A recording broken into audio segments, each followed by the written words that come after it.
I got an email from a client I have had for some time that they want to lower my rate. Oh, they just cited downward pressure from their customers, etc. I'm so sad given how long we've worked together.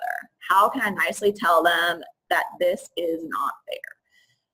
So, you know, all's fair in love, war, and the translation industry, I guess. No, but that really sucks. And I have also had this happen to me. A few questions I would have for you. Here, okay. It would be, number one is this a really large agency? The reason I ask that question is because inside of large agencies, there are typically teams that work on different accounts, that type of thing. And even in a smaller agency, it could be that you happen to work on an account and, like, let's say Microsoft, I don't know, whatever. So let's say you work on a Microsoft account and Microsoft has reached out to that customer and said, hey, listen, you know, we're shopping this around. We're thinking about going with somebody else. We're hoping, you know, they quoted us like this moving forward. We give you guys a bunch of work, blah, blah, blah, blah, blah, blah, blah. And the company that has the contract caved and they said, okay, you know, we'll lower this rate. Then they reached out to all the people who were working on that account and you got this lovely email. So what that means is if you were only working for that agency on just that specific account, if you decline to lower your rate, chances are they will probably go with the translators that are willing to lower their rate first. That doesn't mean that you should lower your rate.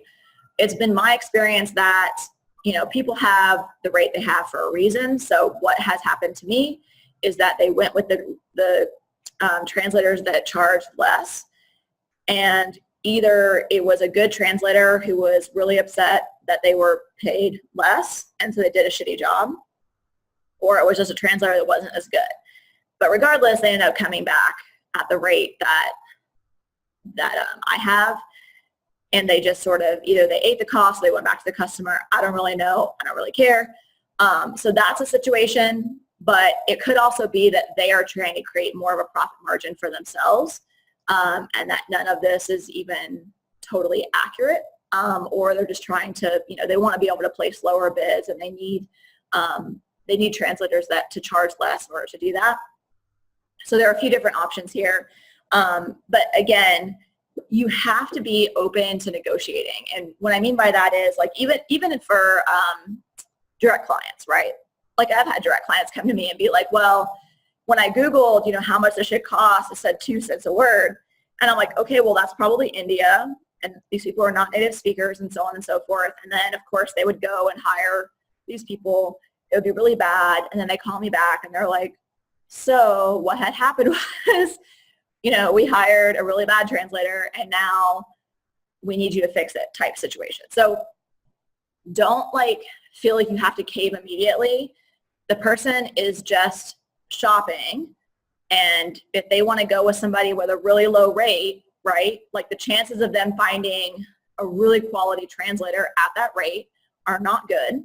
So let them go ahead and create a really bad translation and then let them come back now that they know how much work it is, okay? So if they don't understand the value you have to offer, sometimes the best thing to do is to let them find out for themselves and come back later.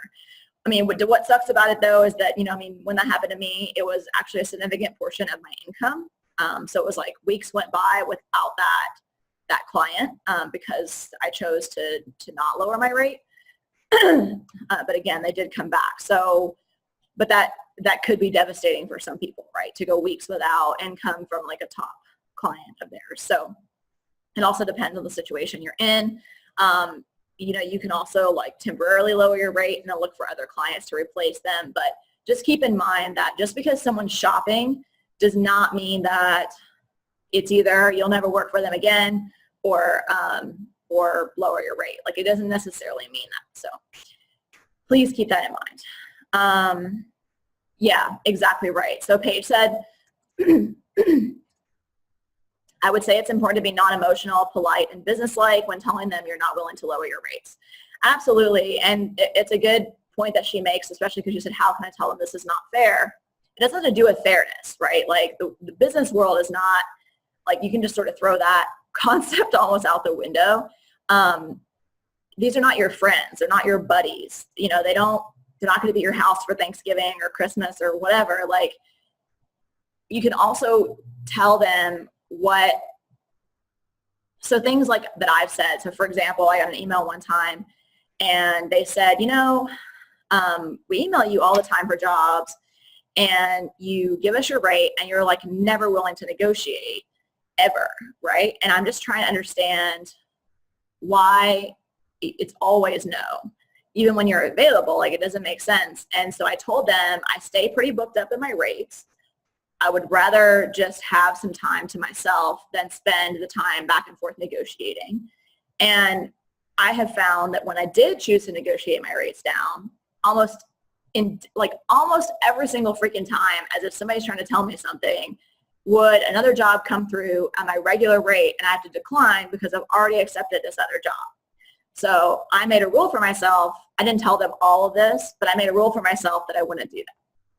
So I didn't tell them all of that I made this rule for myself, but I said I stay pretty booked at my regular rates.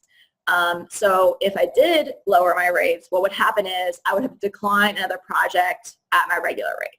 So you can say something like that where you're sort of explaining and saying like, I can't afford to do this, basically, and have like a logical reason. You don't owe them an explanation, by the way. But if you wanted to say something like that, like, that's fine. But you don't, they don't owe you an explanation for why they want to pay you less, and you don't owe them an explanation for why you don't want to be paid less, right? So, but there's definitely no reason why you need to accept that. So, but the one thing, and I want to go back to really quickly what Paige said, be non-emotional. So don't cry about it, or like, we've been working together for 10 years and how dare you? Don't just, unfortunately, I cannot accept that. So, let me know if you still want to work together or not. Just try to take the emotion out of it. And you might need a couple of days, or you might want to need to post the email you're going to write back in the Success by RX group, and then I will help you edit it, right? Like, I'm more than happy to do that. I've taken emotion out of multiple people's emails before. I am happy to do that for you, okay? So we'll work together. We'll make a good email you can send back that you're comfortable with, okay?